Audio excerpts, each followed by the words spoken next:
Shalom adik-adik, semangat pagi. Aku mau kenal Tuhan, aku mau cinta Tuhan melalui firman-Nya. Nah adik-adik, bersyukur Lau Samela bisa menemani adik-adik lagi di dalam renungan harian sekolah minggu GKTB. Adik-adik, sebelum kita renungan, mari kita berdoa. Tuhan Yesus, kami bersyukur pagi hari ini kami kembali lagi boleh bangun dengan kekuatan, dengan tubuh yang diberkati oleh Tuhan. Tuhan, kami akan membaca, merenungkan firman-Mu. Hingga Tuhan menolong supaya kami dapat mengerti dan melakukannya dalam kehidupan kami. Terima kasih Tuhan Yesus, kami berdoa. Amin. Nah adik-adik, pembacaan firman Tuhan kita pada pagi hari ini kita lanjutkan dari renungan sebelumnya. Hari ini kita akan belajar, kita akan merenungkan bersama-sama di dalam kitab 1 Tawarik pasal yang ke-11 ayat yang pertama sampai ayat yang ketiga. Sekali lagi di dalam kitab 1 Tawarik pasal yang ke-11 ayat yang pertama sampai ayat yang ketiga. Adik-adik bisa membuka di Alkitabnya masing-masing ataupun juga bisa melihat di screen HP-nya. Firman Tuhan berkata, "Lalu berkumpullah seluruh Israel kepada Daud di Hebron dan berkata, Ketahuilah kami ini darah dagingmu. Telah lama ketika Saul memerintah, engkaulah yang memimpin segala gerakan orang Israel. Dan Tuhan Allahmu telah berfirman kepadamu, engkaulah yang harus menggembalakan umatku Israel, dan engkaulah yang menjadi raja atas umatku Israel. Maka datanglah semua tua-tua Israel menghadap raja di Hebron. Lalu Daud mengadakan perjanjian dengan mereka di Hebron di hadapan Tuhan. Kemudian mereka mengurapi Daud menjadi raja atas Israel, seperti yang difirmankan Tuhan dengan perantaraan Samuel." Nah adik-adik yang dikasihi oleh Tuhan kita Yesus Kristus, bagian firman Tuhan ini merupakan lanjutan dari perenungan sebelumnya. Sebelumnya kita sudah merenungkan tentang bagaimana Raja Saul mati. Nah adik-adik, pada bagian firman Tuhan ini kita akan belajar bersama-sama tentang Raja Daud. Adik-adik, pada sebelumnya Raja Daud ini sudah ditetapkan oleh Tuhan untuk menjadi raja bagi orang Israel.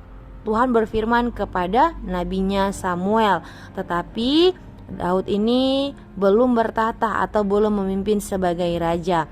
Tetapi setelah penantian yang sangat lama, akhirnya adik-adik Daud menjadi raja atas seluruh Israel. Dia telah memerintah selama 7 tahun di Yehuda dan sekarang dia menjadi raja atas Israel.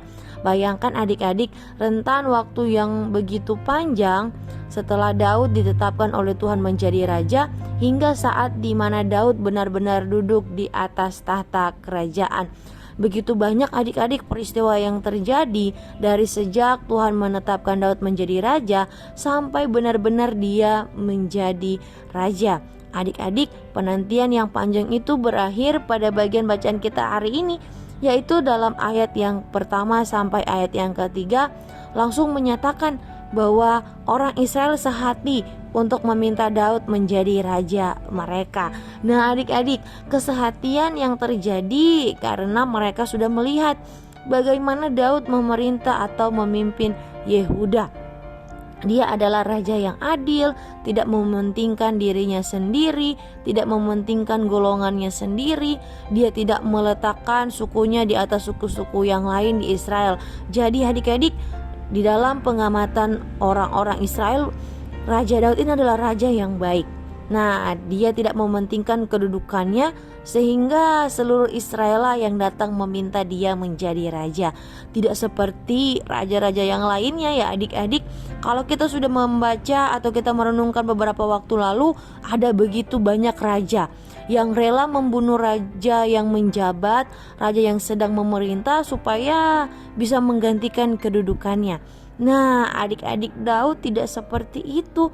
Karena sesuai dengan janji Tuhan terhadap Daud, akhirnya setelah Saul mati, Daud pun menggantikan kedudukan Saul sebagai raja, sesuai yang dikatakan oleh Tuhan melalui perantaraan Nabi Samuel. Janji Tuhan digenapi di dalam kehidupan Daud, tetapi juga Daud bertindak dengan hati-hati sesuai dengan kemauannya Tuhan. Nah adik-adik, pada pagi hari ini kita belajar nih adik-adik dari Daud untuk sabar menanti janji Tuhan dengan kepercayaan dan dengan bertindak sesuai dengan kehendaknya Tuhan. Ketika Tuhan berjanji akan memberikan masa depan yang penuh harapan, ketika Tuhan berjanji bahwa akan memberikan hal-hal baik kepada kita, maka adik-adik percayalah bahwa Tuhan akan memberikannya bagi kita. Tetapi adik-adik, kita juga tidak boleh bertindak sesuka hati kita. Kita perlu juga ketika Tuhan menjanjikan untuk memberikan masa depan yang penuh harapan, untuk memberkati cita-cita kita, kita perlu juga adik-adik untuk belajar, untuk terus berusaha. Bukan ketika kita tahu nih, oh iya kan Tuhan akan memberikan masa depan yang baik bagi saya, ya jadi gak usah belajar lah. Adik-adik tidak boleh ya. Kita perlu juga untuk belajar. Kita harus bertekun, kita harus melakukan semua yang kita bisa. Dan adik-adik ingat juga, yang paling terpenting adalah kita juga hidup mengasihi Tuhan, menaati segala perintah Tuhan. Dengan demikian adik-adik, semua janji yang telah Tuhan tetapkan akan tergenapi di dalam kehidupan kita. Adik-adik, mari kita belajar untuk setia menantikan janji-janji Tuhan di dalam kehidupan kita, dengan terus juga hidup berusaha benar di hadapan Tuhan. Amin. Untuk kebenaran firman Tuhan, mari kita berdoa. Tuhan Yesus yang baik, kami bersyukur pada pagi hari ini Tuhan kembali mengingatkan kami untuk hidup percaya akan setiap janji-janji Tuhan, dan juga hidup sesuai dengan apa yang telah Tuhan firmankan. Ajarkan kami untuk menjadi anak-anak yang percaya, bahkan juga taat dengan perintah-Mu. Kami menyerahkan waktu-waktu sekolah kami ke dalam tangan Tuhan. Tuhan senantiasa memberkati kami, bahkan juga memberkati orang tua kami dalam pekerjaan mereka. Terima kasih Tuhan Yesus, kami berdoa. Amin. Nah adik-adik, demikianlah renungan kita pada pagi hari ini. Selamat belajar, selamat bersekolah. Tuhan Yesus menolong, memberkati kita semua. Sampai jumpa pada renungan selanjutnya. Bye-bye adik-adik.